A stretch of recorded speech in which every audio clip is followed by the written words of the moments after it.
yung ano namin, Bailey na lalaki. Ito po yung lalaking kambing. Ito po yung naglalahi ng lahat ng yan. Isa dito sa dulo at mayroon din pong dun sa pinakadulo. Sa ngayon po is mga buntis na po to. Ito lahat po to. Buntis na po yan. So, mag-isa lang siya dyan. Ha, grabe. Hindi lang namin alam kung anong breed nito mga kambing na to. Oh, Kasi hindi din alam ng amo namin eh. Hindi namin naiintindihan yun. Hindi din niya alam yata ni Kalbo eh. Saka yung amo din namin is hindi rin talaga niya alam. Basta kambing, okay na yun sa kanya. Kasi nag-i-start pa lang siya, hindi niya pa nasi-search yung mga bagay-bagay sa about sa kambing. Sa minsan nga kami pa ang tinatanong niya about sa dito sa kambing. So, yun lang. Ito po, mababait naman po sila, pero minsan talagang nagkakulitan. Yun, ito.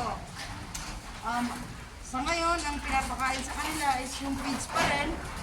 Pero mayroon na atang panibagong feeds para sa buntis. Yun po.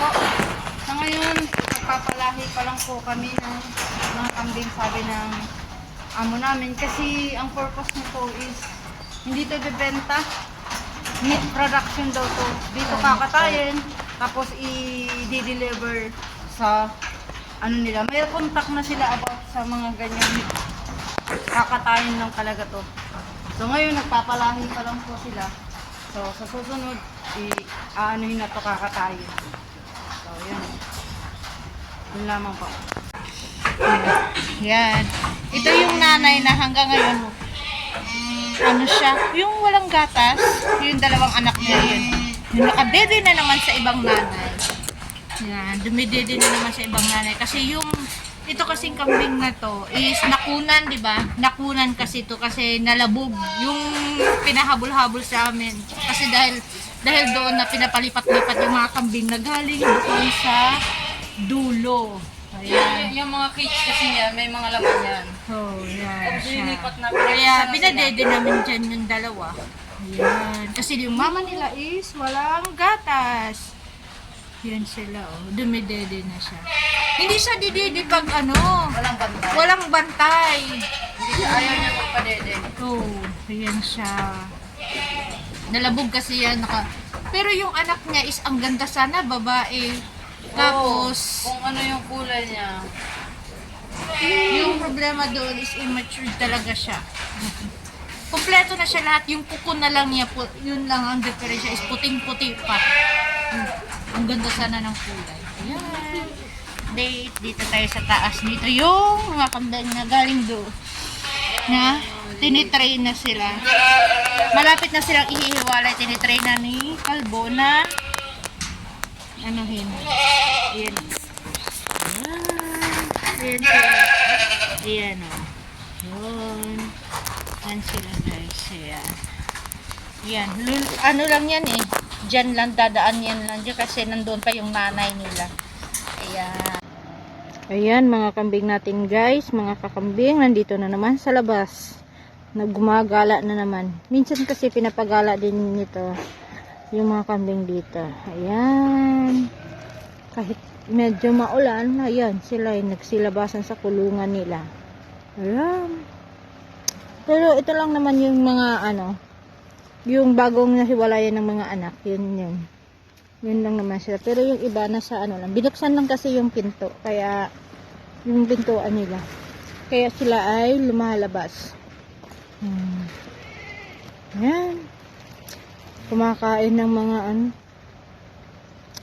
damo-damo. Ayan sila. Yung malalaki lang yan. Yung iba, takot pang lumabas. Oo. Sa baba.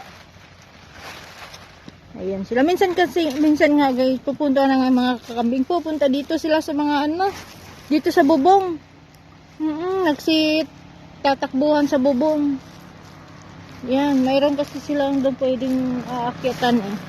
Kaya ayun sila. Ayan. Ayan sila. Yun, nagsisiakyatan. Ayan, kahit medyo maulan, hala, akyat. Nandoon na sa taas yung iba. Ayan sila guys. Yun, kumakain pero ayun. Nandoon na sa taas yung iba. Lang po, sasagutin namin po yung comment na ano yung tanong? Bakit daw yung ganyang damo ang pinapakain na yung dry Dry. na damo na mas maganda daw yung masustansyang Yung fresh. fresh na damo. So, yun po kasi ang pinapakain namin is yung dry na damo kasi yun lang po ang available dito sa Taiwan. Saka yung fresh po ay hindi nila masyadong na-appreciate yun kasi kumbaga mag-aano ng time kasi ang ang kambing dito is hindi nakatali. Ayan na si Kalbo. Huwag niyo po sanang kakalimutan, please Follow. like, and subscribe, and share. Thank you po. Maraming salamat. Para hindi po kayo maano sa susunod naming video, manotify po kayo. Maraming salamat po. Bye-bye!